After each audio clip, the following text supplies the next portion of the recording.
Buenas tardes, bienvenidos a este primer taller de Cuidando Cuidadores 2026. El día de hoy tenemos el tema Guía práctica para familias y pacientes con diagnósticos de trastornos neurocognitivos. Mi nombre es María Camila Bernal Esteban, neuropsicóloga. Vamos a comenzar definiendo qué son los trastornos neurocognitivos. Básicamente, los trastornos neurocognitivos se caracterizan por una afectación de la funcionalidad cognitiva, generalmente son adquiridos y van a generar una alteración en la funcionalidad del paciente. En la mayoría de los casos se añaden síntomas conductuales y psicológicos. Ahora bien, es importante tener clara la clasificación y es que los trastornos neurocognitivos se van a dividir en un trastorno neurocognitivo mayor, el que se caracteriza por tener una afectación bastante importante en la funcionalidad del paciente, y trastorno neurocognitivo leve. Aquí la funcionalidad del paciente no está tan afectada, aún el paciente es independiente para hacer las actividades más instrumentales de la vida, como por ejemplo tomarse el medicamento, salir solo, dinero. El trastorno neurocognitivo mayor se va a dividir en las enfermedades primarias o degenerativas, en las vasculares y en las secundarias o las reversibles. En el trastorno neurocognitivo leve también se va a encontrar esta etiología, pero el tema de la funcionalidad se afecta de manera distinta. Es importante tener claridad de cuáles son aquellas etiologías que existen. Tenemos enfermedad de Alzheimer, tenemos degeneración del lóbulo frontal o la conocida DFT, tenemos la enfermedad vascular, el traumatismo cerebral, la enfermedad de Parkinson, consumo de sustancias o medicamentos y las etiologías múltiples. Realmente hay muchísimas etiologías y lo que vamos a hacer a continuación es poder explicar las características muy generales de ellas. ¿Qué cambios comportamentales y emocionales puede llegar a experimentar mi familiar dependiendo de la etiología? Aquí es importante considerar que no todos los pacientes les pasa exactamente igual y que va a variar en cada uno de los casos. Aquí se van a compartir simplemente generalidades. No significa que su paciente va a cursar con estos cambios o que van a ocurrir al pie de la letra. Por ejemplo, en la enfermedad de Alzheimer encontramos que los pacientes pueden llegar a presentar ansiedad. ¿Cómo se manifiesta? Con una preocupación constante, angustia, inquietud motora, todo el tiempo están poniéndose de pie, revisando de pronto en qué momento vienen por ellos o en qué momento se pueden ir, con irritabilidad, entonces va a haber enojo, van a tender a levantar la voz, a hacer reclamos, y una apatía importante. Entonces van a encontrar desinterés por las cosas que antes les gustaba, normalmente no quieren hacer mucho, no quieren salir. Y pues estos son los cambios, reitero, no en todos los pacientes pasa igual. Tenemos la degeneración del lóbulo frontal o la conocida DFT. Aquí los cambios están un poquito más orientados a una depresión, entonces se puede ver al paciente con una falta de iniciativa importante, hay una pérdida o aumento del apetito. Normalmente vemos una ingesta incrementada y allí es donde como cuidadores debemos prestar atención que por más que nuestro familiar nos pida y nos pida alimentación, pues debemos tener cuidado con el tema de nutrición, cuántas comidas, las porciones y demás. Hay una desinhibición importante, entonces podemos ver pacientes que son perseverantes, es decir, que repiten, pueden llegar a ser groseros o ser tomados como groseros, como poco empáticos, de pronto con conductas de acumulación, es decir, que guardan elementos, porque sí, me encontré un periódico de hace tantos años, lo guardo y empiezo a coleccionar un poquito como elementos que no voy a necesitar. Se puede encontrar también una impulsividad importante, entonces ante cualquier solicitud, ante cualquier situación, pueden llegar a ser explosivos, agresivos, y no medir de pronto como el riesgo o el impacto que puede llegar a generar su comportamiento frente a otros. En la enfermedad por cuerpos de Lewy vamos a encontrar un síntoma muy característico que es la psicosis. Vamos a tener alucinaciones visuales y auditivas.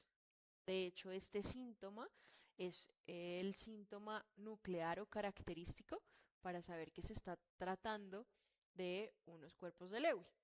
Adicional a eso, es común que se tengan confabulaciones. Las confabulaciones no son distorsiones de la realidad, sino que se confunde la temporalidad que se tiene. Entonces yo puedo llegar a confundir eventos que ya sucedieron como si estuvieran pasando en este momento. Esto es muy característico en general de los trastornos neurocognitivos. Por otra parte, tenemos el accidente cerebrovascular o conocido como ACV, y allí vamos a tener dos síntomas bien importantes, y es en una primera parte la depresión. Entonces vamos a encontrar un paciente con falta de iniciativa, con pérdida o aumento de apetito de sueño, un paciente que su estado de ánimo está muy bajo con respecto a que esta etiología es algo súbito, el paciente estaba bien y de repente ocurre esta situación que va a cambiar, por supuesto, su vida y su forma de relacionarse con el mundo. Adicional a eso, encontramos un síntoma importante como la ansiedad, en donde vemos preocupación, angustia e inquietud motora. Todo el tiempo este paciente está inquieto y sobre todo preocupado por qué va a pasar ahora, qué va a pasar en el futuro. Tenemos el trauma craneoencefálico, este como un trastorno también súbito, adquirido, y va a ser importante estos dos síntomas, la irritabilidad, que se va a ver como un enojo, vamos a darnos cuenta que el paciente levanta la voz constantemente, que hace reclamos, hay una apatía, hay un desinterés por las cosas que antes le gustaban o hacía, y sobre todo porque está muy asociado a este tema de antes yo estaba bien y ahora ya no. Entonces, ¿para qué hago esto? Esto no me va a servir, esto no me va a devolver mi empleo o me va a devolver a como yo estaba antes. Así que es muy característico ver pacientes con mucha irritabilidad, mucho enojo, a veces con muchas preguntas de ¿por qué me pasó esto a mí? Eh, ¿Por qué si yo estaba bien? Y muchos reclamos y sobre todo como a su familia o de pronto no entender o no comprender que tal vez su funcionalidad vaya a estar un poco comprometida. Entonces sí se va a generar bastante choque, además de cambios en cuanto a la personalidad. Esto puede llegar a pasar que se tenía una personalidad de una manera y ahora cambia, tanto así que los familiares pueden llegar a decir, me lo cambiaron, es uno completamente diferente.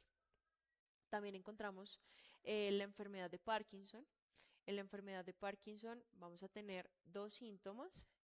El primero es la depresión, falta de iniciativa, un aumento o un decremento en la ingesta y apatía. Entonces, realmente cambia mucho la forma en la que el paciente comienza a interactuar con su entorno. Ahora vamos a hablar de algo bastante interesante sobre mitos y verdades sobre los trastornos neurocognitivos. Primero, ¿es parte normal del envejecimiento? No, esto es un mito, falso. El envejecimiento no significa que vaya a tener una pérdida de funciones cognitivas, ni mucho menos de independencia. Siempre hay señales claras que debemos observar, puesto que es una enfermedad específica. Hay frases que se escuchan en consulta. Entonces, estas son frases de muchos de los familiares que he tenido en consulta y me dicen, ya está viejita, ya está viejito, es normal que se le olviden las cosas. También me han dicho, pues lo normal, hasta me pasa a mí. Esas cosas sí pasaban, pero nos preocupó cuando salió y se perdió. Es que ya con tanto vivido, es normal que esas cosas pasen. En este punto, yo quiero hacer una psicoeducación muy importante con respecto a que el envejecimiento no es normal cuando nos aparecen tantos síntomas. De prestar atención a esas pequeñas señales porque son muy claras, mm, para poder empezar a hacer una evaluación oportuna para determinar cuándo o no se trata de un envejecimiento patológico versus un envejecimiento normal. En nuestra sociedad, lastimosamente, está muy normalizado que hayan problemas de memoria. Y por eso cuando consultan, ya el cuadro está bastante avanzado. Entonces, aquí la invitación es que si usted tiene más familiares, tiene personas allegadas, vecinos y demás, usted también puede empezar a generar una cultura con respecto a qué es normal y qué no es tan normal, ya que la psicoeducación y sobre todo el poder detectar cambios en etapas iniciales puede llegar a tener un mejor pronóstico que detectarlo, por ejemplo, cuando nos dicen, nos preocupó cuando ya salió y se perdió. O sea, de que el paciente ya se pierda a que empiece a tener inicialmente cambios en su memoria, ha pasado bastante tiempo. Entonces, la invitación es poder como empezar a saber qué es mito y qué es verdad. Segundo, la memoria es la que siempre se ve afectada. No, esto es un mito. Lo verdadero es que los síntomas varían. Incluso el síntoma nuclear, es decir, el primer síntoma, es el que nos va a poder brindar información para conocer la etiología, para saber si estamos hablando de un Alzheimer, para saber si estamos hablando de una demencia vascular o si estamos hablando de una deferencia, que hay muchos síntomas y que dentro de ellos puede ser afectaciones en el lenguaje, en el comportamiento, en la orientación, ¿sí? No siempre es la memoria. Por eso siempre es importante que cuando ustedes acudan a las citas especializadas, tengan muy claro qué fue primero, qué empezó a ocurrir primero en su paciente. No, se irritaba muchísimo y después de un añito empezamos a notar cambios en la memoria. Ah, bueno, eso es diferente. O no, vemos que es otro, que no le importa nada, que quiere pelear con todo el mundo, que pelea con el vecino, que pelea en la calle, que pelea en la casa, pero su memoria está intacta, no tiene cambios en la memoria. Entonces, veamos que no siempre la memoria va a estar afectada. Tercero, los medicamentos lo curan completamente. Y no, esto es un mito. No se habla de una cura propiamente. Los medicamentos van a regular síntomas, pero es necesario que el paciente tenga una intervención integral, ¿sí? Es decir, que no solamente tenga un tratamiento farmacológico, sino también un tratamiento no farmacológico, es decir, las terapias, el acompañamiento, todas estas son enfermedades neurodegenerativas, es decir, que van a tender al deterioro. Acá, ¿qué es importante? Saber, uno, que si a mi familiar le están enviando medicamentos, es porque los necesita, ¿sí? Pero que los necesite no va a hacer que su, su realidad o su deterioro cognitivo mejore. Que no, que entonces yo le compro la vitamina X, Y, Z y le doy todo lo que me dan y alimentos y todo porque mi familiar va a mejorar. No, ¿sí? Tengamos presente que es algo que no va a dejar de estar presente en el paciente, ¿sí? Ahora, que no, que me dan medicamentos, pero ay, ¿yo para qué le doy eso? Tantas pastas. Entonces, lo que hacen algunos familiares es detener el tratamiento farmacológico y no, esto también es un error. Si le dan su medicamento, si se lo recetan, siga al pie de la letra la receta, nada más. Pero tenga presente que no va a ser el único tratamiento. ¿Listo? Importante. Cuarto, si mi familiar tiene un diagnóstico de trastorno neurocognitivo mayor en estadio moderado, necesita una terapia intensiva. No, esto es falso. En etapas avanzadas, la terapia no va a buscar intensificar los esfuerzos ni curar lo que ya está deteriorado. El objetivo aquí cambia, ¿sí? Cambia en cuanto a, por ejemplo, cuando tenemos un diagnóstico de trastorno neurocognitivo leve, ¿sí? Recién diagnosticado, que vemos que su funcionalidad aún está muy independiente, versus un trastorno neurocognitivo mayor en estadio moderado, donde el paciente ya difícilmente reconoce incluso a sus familiares, no reconoce su hogar, se pierde en ocasiones en casa, ya no tiene intención comunicativa, el lenguaje se ha deteriorado, sí, o sea, ya está en un estadio importante. Aquí el objetivo cambia. Aquí se centra en el confort, en la seguridad, en una estimulación sencilla, en un acompañamiento emocional. Que el familiar tenga claro esto, que no se trata de como ya está malito, ya está enfermito, entonces más terapia y si puede de lunes a viernes, todo el día, no, no, ya es algo diferente, ¿sí? Entonces, aquí quiero compartir con ustedes una metáfora y es que pensar que en etapas avanzadas el paciente necesita más terapia intensiva es como creer que una planta que está muy frágil debe regarse con más y más y más agua para que florezca. En realidad lo que va a necesitar es cuidado delicado, una cantidad de agua justa, un lugar tranquilo, con buena luz y sobre todo pues que alguien que esté allí como regándola con cariño, cuidándola, acompañándola para que de esta manera se mantenga. Mantener. Nosotros lo que buscamos con el tratamiento no farmacológico es que el deterioro no avance tan rápido, sino que intentamos mantenerlo.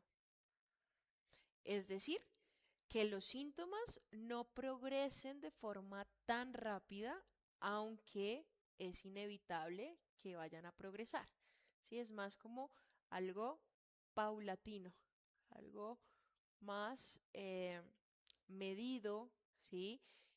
Ojo a esto, también va a depender de la etiología y de los factores de riesgo que tenga el paciente, ¿sí? Hay pacientes que se pueden deteriorar fácilmente en un año versus otros que se deterioran en 5, 6, 7 años.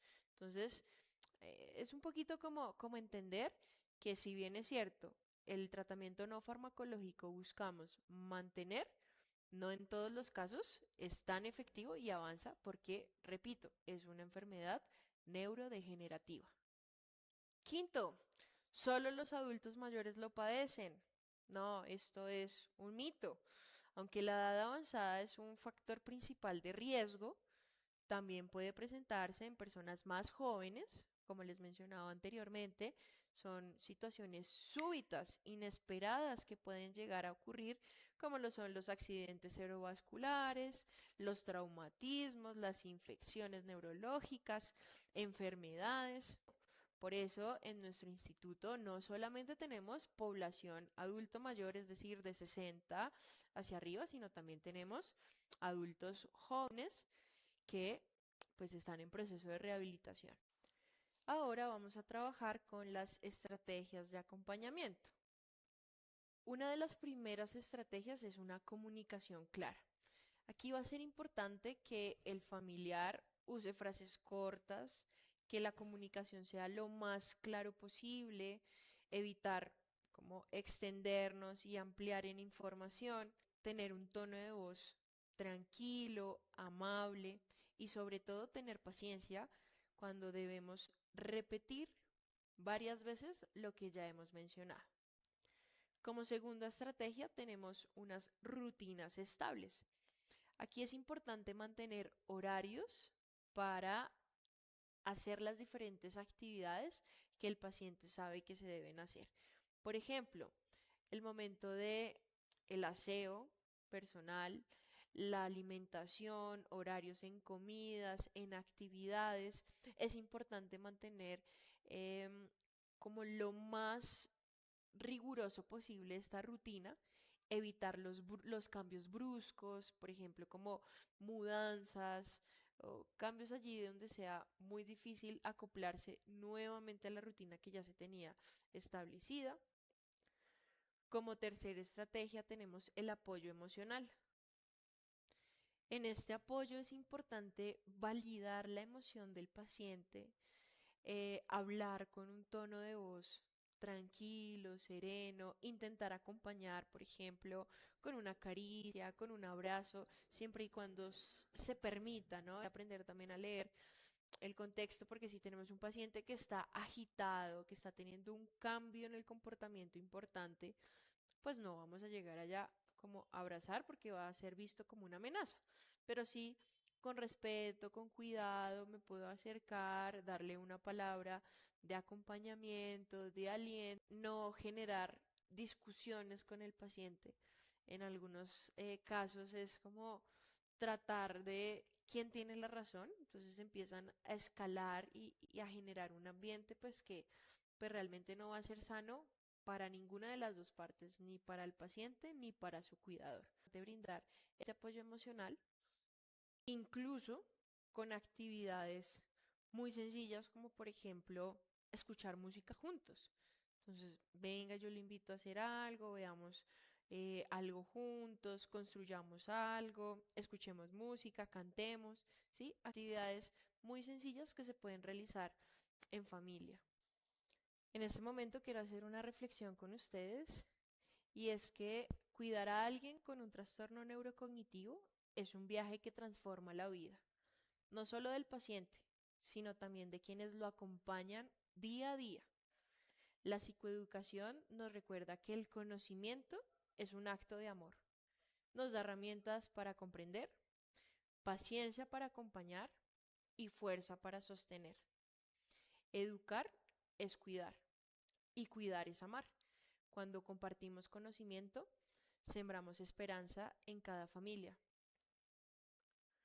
Por eso quiero agradecerles que se hayan conectado en este espacio, que hayan tenido la oportunidad de aprender un poco sobre los trastornos neurocognitivos, pero sobre todo que hayan tenido el espacio para saber cuáles son esos mitos y esas verdades para empezar a tener una sociedad mucho más informada con respecto a los trastornos neurocognitivos. Lastimosamente, las cifras van en aumento. ¿Por qué? Por el desconocimiento y por la normalización de los síntomas. Así que, nuevamente, gracias por conectarse en este espacio. Voy a quedar muy atenta a todos los comentarios que tengan, em, dudas puntuales que tengan allí. Lo pueden escribir, voy a estar revisando y bueno, dándoles una respuesta oportuna. Muchísimas gracias y espero que tengan un lindo día.